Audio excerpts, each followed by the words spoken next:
Let me first take a moment to explain the key to the expander. The key is designed with this bend right here. This is a safety bend. This prevents you from poking the roof of the mouth while you're doing the turns on the expander. When you go to insert the key into the expander, insert the key all the way up to this first bend, and that's how you know you're in the correct position. Okay, let me show you how to turn the upper expander. I'm going to show you on a model of real close-up view so that you can see what I'm doing.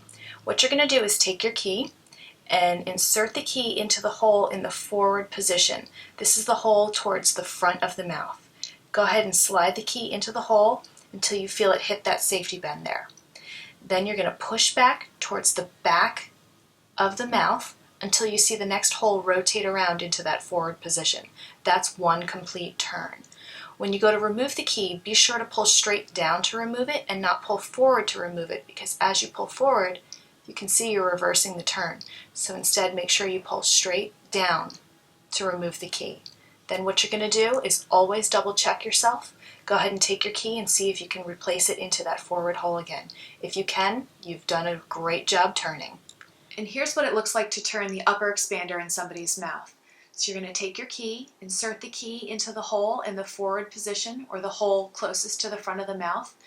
Push all the way back towards the back of the throat.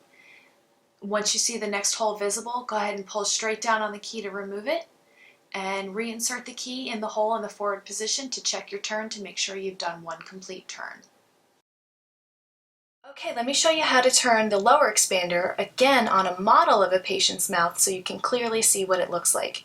You're going to take the key of the expander and insert the key into the hole that's visible at the top of the expander. Once the key is all the way into that safety bend, you're going to push the key back towards the tongue and rotate it around until you see the next hole become visible on the top of the expander.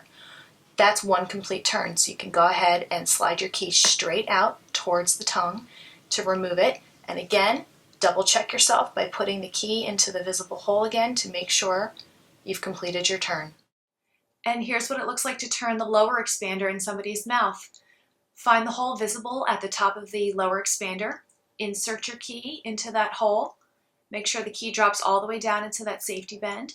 Push back towards the tongue until you see the next hole visible at the top of the expander. Then pull straight back on the key to remove it. And double check your turn by putting the key into the next hole that's become visible.